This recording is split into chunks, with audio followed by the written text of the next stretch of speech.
From Montana's news leader, this is the MTN 10 o'clock news. Good evening and thanks for joining us tonight. I'm Russ Riesinger. We begin with the latest on the presidential election. The count continues and so does the way. Democrat Joe Biden with 253 electoral votes compared to President Donald Trump's 213. That is the same as it was at this time last night, but more votes did come in today. That has tightened the races in several of the states that are going to decide this election, it appears. The winner, of course, needs 270. Well, a senior administration official tells CBS News that the president may not concede the election if Joe Biden declares victory. That's still a big if right now because the ballot counting is still going on and the election could still go either way. CBS News correspondent Natalie Brand is in Washington tonight with more. In his first address since election night, the president took no questions, but again made false claims about mail-in ballots, and he alleged voter fraud without giving evidence. If you count the legal votes, I easily win. If you count the illegal votes, they can try to steal the election from us. The president referenced battleground states where his lead has narrowed, including Georgia and Pennsylvania. It's very close in Pennsylvania, right? There's no question. And so that means it's going to take longer to actually see who the winner is. We have very strong processes in place that make sure that voting integrity and security are constantly followed by every county in the state. Election officials from coast to coast are defending the integrity of the vote counting process, even as the Trump campaign presses forward with legal challenges. We are not aware of any improper ballots that are being processed. As the vote counting continues, the focus remains on several key states that remain razor thin. Democratic challenger Joe Biden called a news conference earlier to call for every vote to be counted, but expressed continued confidence in the eventual outcome. We have no doubt that when the count is finished, Senator Harris and I will be declared the winners. A Biden campaign official called the president's comments Thursday night desperate and baseless. Natalie Brand, CBS News, Washington. Well, a Georgia court dismissed a Trump campaign lawsuit over absentee ballots, and in Michigan, a judge denied the campaign's request to halt ballot counting there. Education has certainly looked a lot different this year in Montana. After winning her second term as the state superintendent, MTN News caught up with Elsie Arntzen to learn what she plans on changing going into the second half of the year. She said the state is working on figuring out what standardized testing will look like this year. And she said a lot of laws and regulations need to be adjusted as well. I've talked to many school leaders across the state about these tests, right? And they're federally mandated assessments. I've asked the Department of Education on trying to unwrap some of the regulations. Law would have to change. Arntzen says she believes learning is the most important thing right now during these changing times and would like to focus more on that than statewide testing. As of today, the state reports Montanans cast more than 608,000 votes for the election. That breaks the old record by almost 90,000. It's nearly an 81% turnout. And here in Yellowstone County, voters made up nearly 85,000 of those votes. Election Administrator Brett Rutherford tells Q2 there are about 2,000 unresolved and provisional ballots still to be counted. Those will be counted Monday at 3 o'clock at the courthouse, and the results should be posted immediately. Well, the stock market saw another nice increase today with the Dow rising over 500 points. Will that trend continue? Q2's Shaquille Cozart checked in with a local expert to get his read. After 2 months of uncertainty for investors, the Wall Street Journal is saying that the U.S. stock market could be on track for its sharpest weekly gains since April.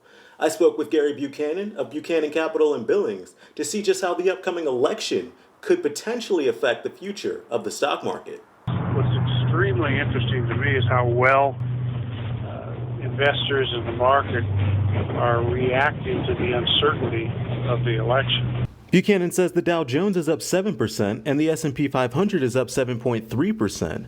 Now, even though not all votes have been counted yet, Buchanan says that if Republicans remain control of the Senate and Democrats remain control of the House, that could mean good things for the stock market. Divided government is actually fairly good for this market. The fact that it's divided means that new tax increases will be constrained, I think. There will be a stimulus, I think, but it's probably going to be more restrained than before. And the market in general likes that. Reporting from home in Billings, I'm Shaquille Cozart with MTN News. Thanks, Shaquille. Buchanan says no matter who wins the presidential election, there will be changes, but he doesn't think they'll be negative. He does mention, however, if the decision should drag on for an extended period, he says the market will take a hit. A Helena judge has ruled the Montana Lottery cannot limit sports wagering licenses to only Montana businesses with an alcoholic beverage license. MTN's John Riley brings us more details. In a new ruling, Lewis and Clark District Judge Kathy Seeley said the Montana Lottery Commission acted out of turn when imposing additional limitations beyond what was expressed in the legislation that legalized sports betting. Seeley wrote, if the legislature intended to limit sports wagering facilities in this way, the legislature could have done so. The judge added the court would not insert an additional provision that the legislature omitted. This ruling stems from a lawsuit filed on behalf of Arete Group, a Billings investment group that sought a license but did not have an alcoholic beverage license.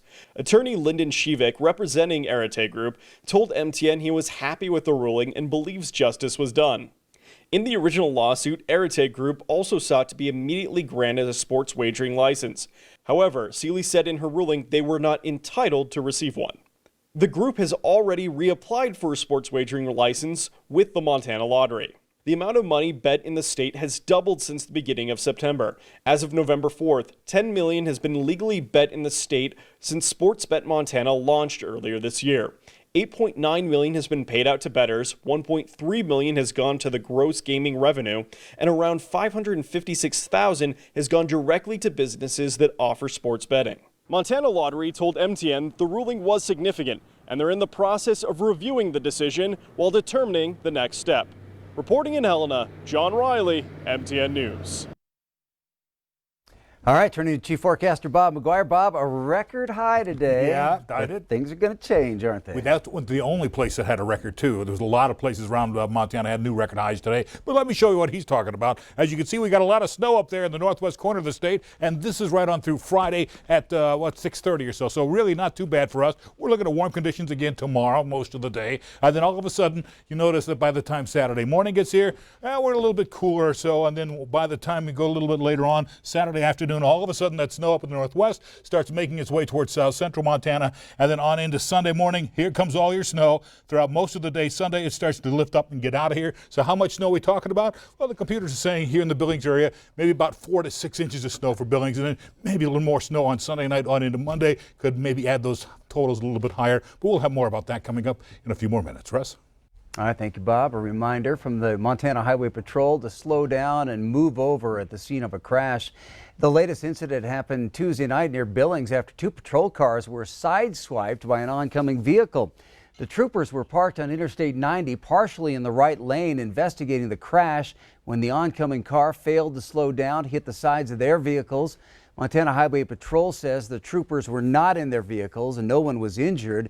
Now, this follows another incident near Columbus back on October 25th when a driver killed two tow truck drivers, Nick Visser and Casey Allen. Sergeant Eric Gilbert says it's not unusual and anyone who's responded to a crash has had a close call. Oh, it's absolutely terrifying. And actually, in 18 years of doing the job, I've had the closest calls that I've had, where I've actually felt like that I was in danger were all on traffic crashes. They weren't on traffic stops or anything like that. It was always on a crash scene where somebody came in too fast or wasn't paying attention.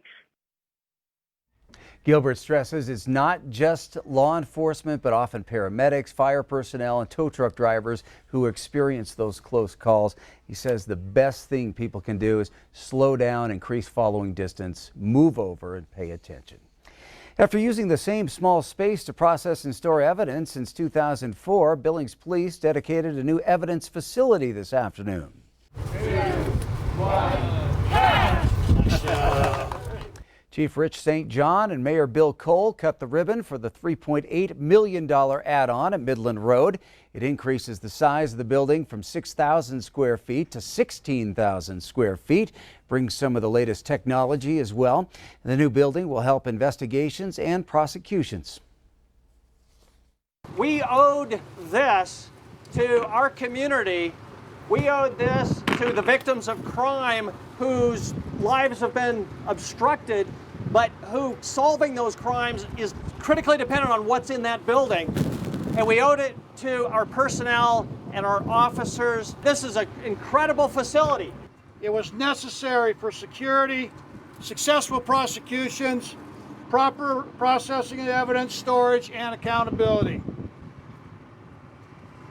Bluntly, our evidence procedures for storage and handling and processing must demonstrate integrity beyond reproach. And this new facility allows us to do that. South Billings Urban Renewal District TIF money paid for the new evidence facility. Come tomorrow, Winter Holler Dentistry will hold its third annual Make Us Smile Great Again event. In advance of Veterans Day, the Winter Holler crew will provide free dental care for veterans from 7 a.m. until 3 p.m. tomorrow.